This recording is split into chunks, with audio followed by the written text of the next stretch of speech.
Hi, folks. So we are doing our hike to Cowpie today. If you have not watched the short video, I would do that first. Here, maybe you can understand me better without this. So make some observations about which types of vegetation you see. Look especially for different colors to try to identify patterns. So pause this video if you haven't done that yet. And once you're finished, we're going to identify the major plant communities here. So the dominant one, at least at VBS, consists of pinyon pine and juniper. What we call the pinyon juniper woodland.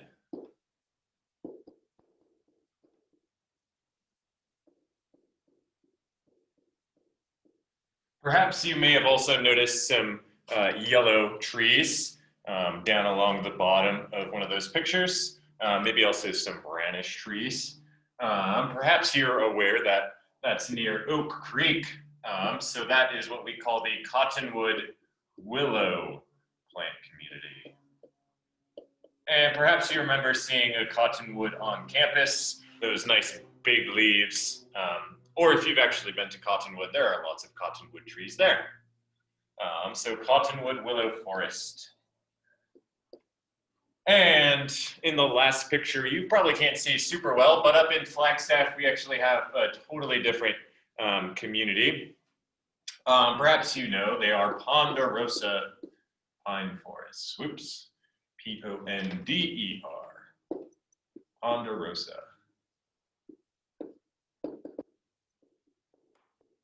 Perhaps you've noticed that we call this a forest, whereas we call the pinyon juniper a woodland. The difference here is that a woodland will generally not have a continuous canopy. So there's patches where you can see the sky, versus a forest which has a continuous canopy. So you generally can't see the sky so easily. So these are our three main plant communities that we can see, at least from Cowpie. So all of these communities exist in different areas because of their limiting factors. So a limiting factor is an abiotic or biotic factor that will affect the growth of organisms, that limits an organism's growth.